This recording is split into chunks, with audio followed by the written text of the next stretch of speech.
you are all doing great. Hello everyone. Hope you are all doing great. From today onwards, we are starting a brand new C programming series right from the beginner level to advanced console. By the end of the series, even if you're a complete beginner, you will be confident and skilled in C programming. I hope you have already watched the previous videos where we discussed what a programming language is and the types of programming languages. If you have not seen them yet, make sure to check them out before continuing with this lesson. In today's class, we are going to learn about algorithm, pseudocode, and flowchart.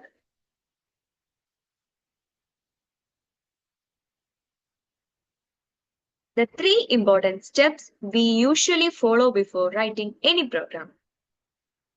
Now, let's start with what an algorithm is. A set of finite steps to be followed in solving a particular problem is called an algorithm. They are just plain instructions that can be implemented in any language. Algorithms are necessary for solving complex problems efficiently and effectively. They are used in various fields such as mathematics, computer science, engineering, and finance. So, what is actually an algorithm is?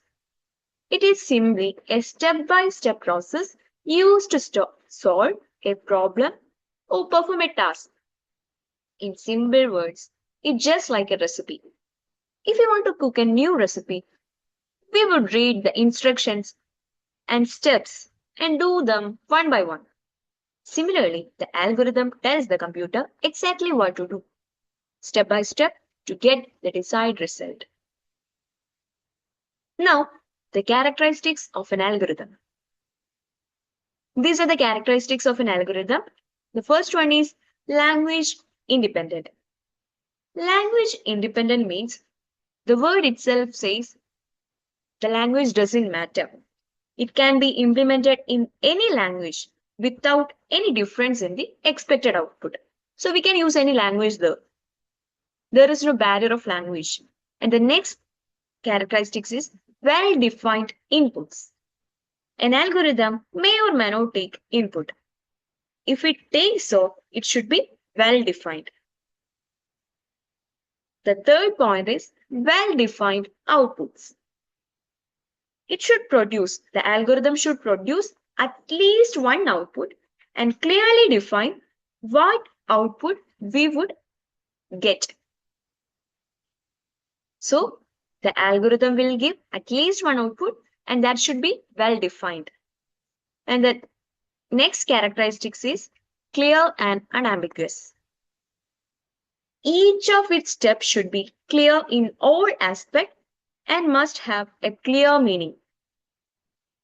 And the next one is finiteness. It should terminate within a finite amount of time. Infinite loops or recursive function without base case will not possess finiteness. So, when we write some algorithm, it should terminate within a finite amount of time. When we consider the infinite loop and other recursive function that doesn't have any base case, they will not possess any kind of finiteness. And the next point is feasible. The algorithm should be simple, practical, and can be executed with all available resource. So we have to write an algorithm that with the available resources. We cannot implement an algorithm that require any future technology. That is meant by feasibility. And the last one is effectiveness. So it should develop using very basic and simple operations. So these are the characteristics of an algorithm. Now we need to design an algorithm. Here you can see we need to find the average of three numbers. The algorithm will start with step one is start. Then we need to read the three numbers. So here I'm using A, B, and C. You can use any other variable, number one, number two, number three, anything. After that, we need to find the sum of these three variables A, B, and C. Then we need to find the average. So how can we find the average? Divide the sum of three values by the number of values. So here we are using three numbers. So we need to divide the sum by 3. After that, we need to display the value of average. Then we need to stop. So this is the designing of an algorithm.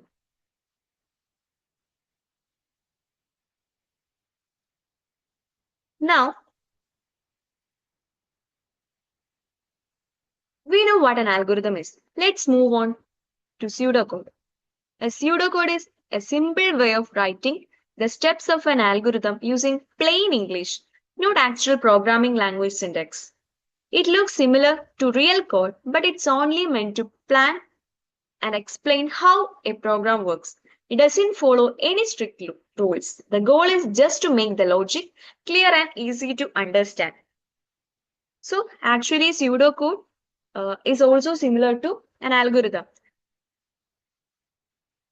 It doesn't describe, it is a way to describe the logic of an algorithm. Okay. Now, the characteristics of a pseudocode. The first one is informal and readable. As we know, the pseudocode is written in plain or simple English. So it is easier to understand even for someone who doesn't know programming. Now, the language independent. It doesn't follow any strict syntax rules or anything. It doesn't have any specific programming language. You can convert the same pseudocode into any language like C, Python, or Java, any programming language. And the third one is not executable. The pseudocode that we wrote cannot be run or executed by a computer. It's only meant for planning and understanding the logic of a program. It can be executed.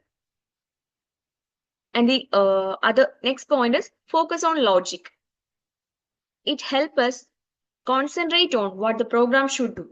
We don't worry about syntax, errors, or coding rules here. And the last one is combines natural language and code elements. A pseudocode uses a mix of English words and simple code-like terms. This makes it easier to bridge a gap between thinking and coding. Here you can see I have written some examples: if, loop, while. These kind of programming words can be used in pseudocode. That's why we told it's a combination of natural language and some code elements. Now we need to design a pseudocode. The first example is calculate the average of three numbers. Here you can see we have reading number 1, number 2, number 3. Now we need to set the average to some variables by adding that three numbers and dividing it by 3. Now we need to display the average. Here is another example to check whether a person is eligible to vote. If a person is eligible to vote when he has an age of equal to greater than 18. So first thing we need to do is to read his age. Read the person's age. After that, we need to check if that age is greater than or equal to 18. Then we need to display he is eligible to vote. The person is eligible to vote. Otherwise, else display not eligible to vote. Here we can see this is how a pseudocode should be implemented. Now, the last one is flowchart. A flowchart is a diagrammatic representation of an algorithm or a process. It shows each step using different shapes and arrows, making the flow of logic easy to understand. Here you can see there are different kind of symbols are there. A flowchart helps us to visualize the sequence of actions in a program, like where the decisions are made, inputs are taken, or outputs are displayed. So here you can see the first one is flow lines. These lines, there is an arrow mark on the lines. These lines shows the flow of control through the program. How the program is moving. That's shown by this flow lines. And the second one is terminal symbol.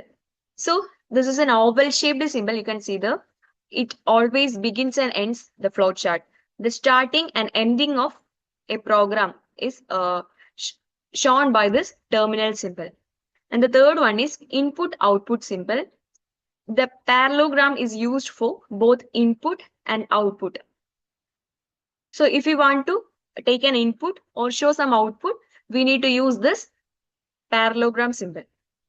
And the fourth one is process symbol. A rectangle is used for process symbol. It is used for calculations and initializations of memory location. If you want to show some addition, subtraction, multiplication, or any kind of operation, we need to use this square, the process symbol.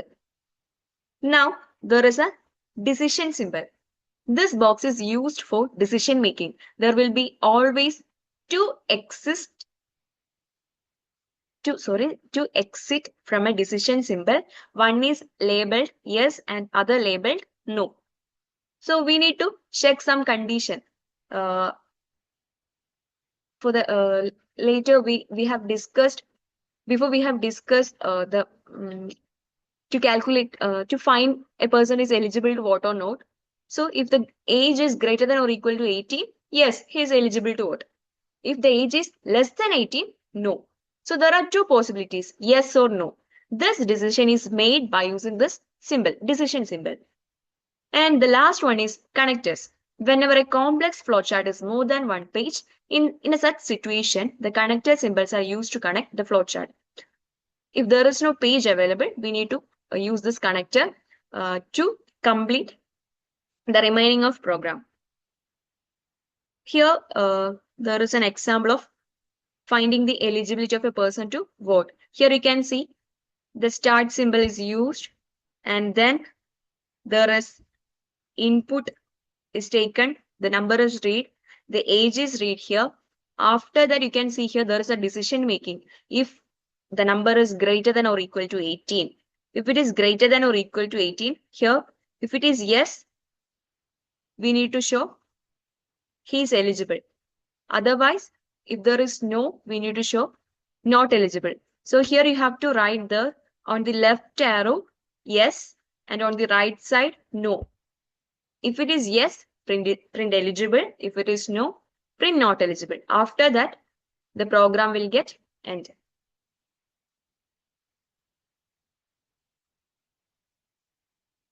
So I hope you all understood today's topic. If you have any doubts, feel free to comment below. I will be happy to help you out. Don't forget to like, share, and support if you enjoy the video.